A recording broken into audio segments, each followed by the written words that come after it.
Vaya tela el golpista Castillo, que quería disolver el Parlamento peruano. Menos mal que la demócrata Dina Boluarte ha solucionado las cosas. Pero Juanma, si Castillo es el presidente votado por los peruanos y a Dina no la ha votado nadie. Sí, ya, claro. Tú siempre con tus historias bolivarianas. Castillo quería ser un dictador y ya está, porque lo he leído en El País. Pero Juanma, si Castillo lo que hizo fue convocar nuevas elecciones, mientras que Dina se ha hecho con el poder y no las ha convocado. La golpista es ella, ¿no crees? Que no, que Dina es la mejor, porque lo ha dicho mi cuñado en la cena de empresa. Y tú no haces más que defender a dictadores, por lo que una vez más has quedado retratado.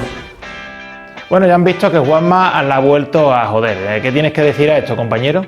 Pues que este personaje creado por los guionistas, quiero dejar claro que no soy yo. Bueno, Juanma, ve al grano. El personaje no ha contestado absolutamente a ninguno de los argumentos de Branning y de hecho se ha limitado a la tontería de la democracia y la dictadura. Como si pudiera hablarse de democracia en un país donde el verdadero poder y fuente del resto de poderes, el económico, está en manos de una minoría explotadora y parasitaria. Pero eso no pasará en este canal, porque más allá de conceptos manidos sin significado e ismos, aquí hemos venido a darle un fundamento científico a la política.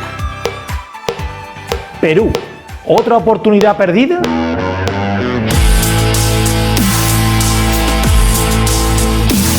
Y en esta ocasión hemos venido a hablarles del golpe de Estado acaecido en Perú en la segunda semana del mes de diciembre.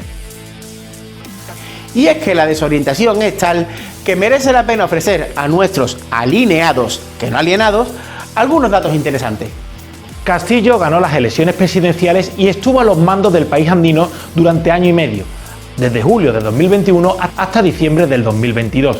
Alcanzó el gobierno con la promesa de convocar una asamblea constituyente que barriera por fin la constitución del fujimorismo, la de 1993.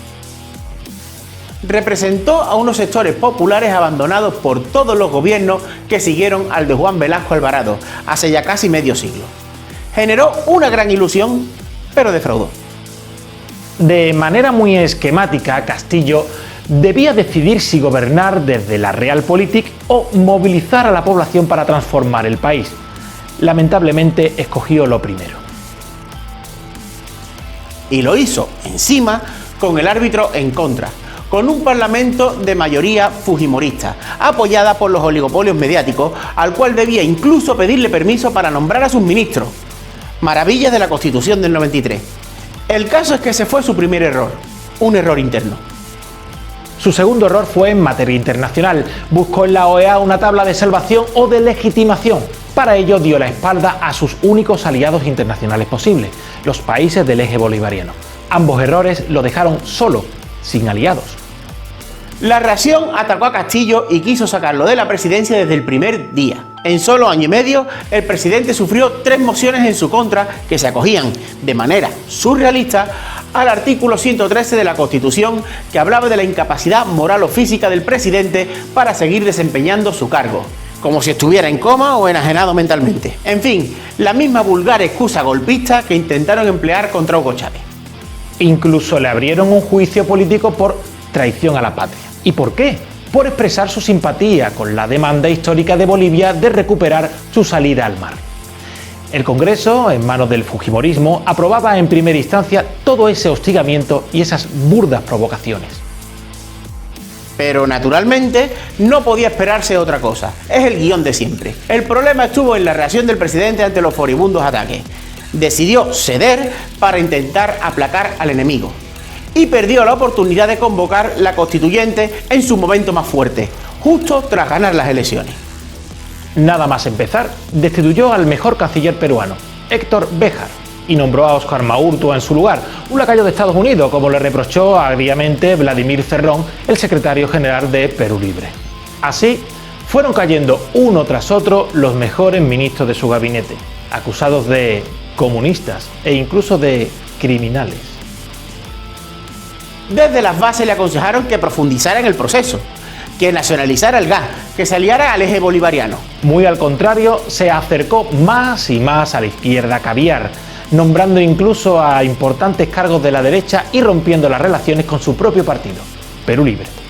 A nivel internacional coqueteó con los yanquis, marcó distancias con Venezuela y se aproximó al infame Luis Almagro y a la OEA.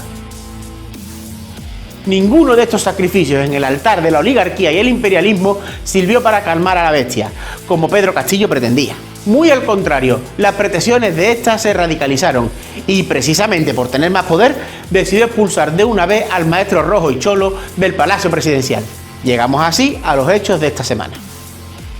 Porque ante esto, y viéndose acorralado, Castillo decidió por fin convocar la Asamblea Constituyente que se había prometido a las masas para acabar con la Constitución fujimorista.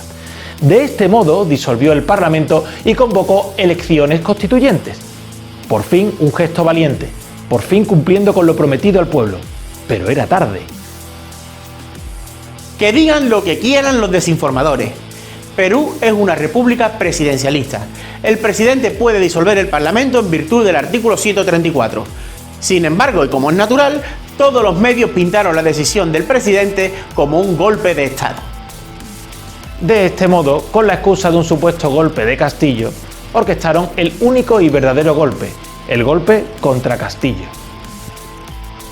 Y asumió el cargo la presidenta Dina Boluarte, traicionando el mandato popular y sumándose al golpismo. Una abogada ambiciosa que se había ido derechizando y había sido expulsada de Perú Libre. La sexta presidenta del país en 6 años. ¿Quién quería convocar elecciones para que el pueblo decidiera? Castillo. ¿Quién ha anulado la posibilidad? Dina Boluarte.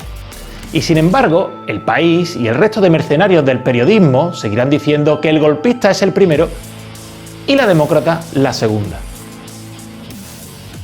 El golpe no habría triunfado tan fácilmente si el pueblo hubiera estado movilizado.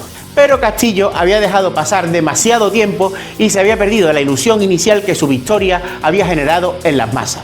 Una dramática oportunidad perdida. Naturalmente, España condenó firmemente lo que consideraba una ruptura con el orden constitucional en Perú por parte de Castillo, apoyando a la golpista Dina Boluarte y congratulándose por el restablecimiento de la normalidad democrática. Igualmente, Estados Unidos reconoció a la Guaidó peruana Dina Boluarte solo unas horas después de su golpe.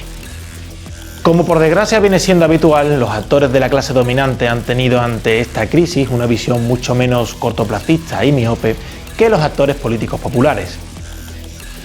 Así resulta que el Partido Comunista de Perú también ha reconocido a Dina como presidenta legítima, como puede leerse en el punto 4 de su comunicado titulado, de forma ridícula y bien pensante, exigimos respeto a la democracia y a los derechos humanos. Igualmente, sectores supuestamente maoístas han declarado que el pueblo no debía movilizarse porque la única contradicción en juego es entre la burguesía financiera y la burguesía burocrática, a las que sitúan al mismo nivel, y como si la movilización popular no pudiera generar una nueva contradicción. Afortunadamente, siempre nos quedará La Habana. Miguel Díaz-Canel ha declarado que la situación en Perú es resultado de un proceso dirigido por las oligarquías dominantes para subvertir la voluntad popular. Lo mismo han defendido Venezuela y Bolivia, y también México. Los errores de Castillo están claros. ¿Pero eso justifica apoyar un gobierno golpista que ha tomado el poder junto al ejército y tras el que se esconden claramente la oligarquía patria y los norteamericanos? El hecho de que, pese a los ataques mediáticos, Castillo lograra ganarle las elecciones presidenciales a Keiko Fujimori, implica que existe un caldo de cultivo popular, existen ansias de un cambio en Perú. Hay que movilizar a las masas en torno al reclamo olvidado y traicionado de la Asamblea Constituyente, generando un contrapoder popular que pueda equilibrar un poder parlamentario que está pensado para bloquear todo el cambio político. Castillo traicionó el mandato popular para no asustar a la derecha y quiso reaccionar cuando ya era demasiado tarde. Boluarte traicionó a Castillo y conspiró con la derecha, pero es que hasta los propios diputados de la izquierda han apoyado un golpe de Estado.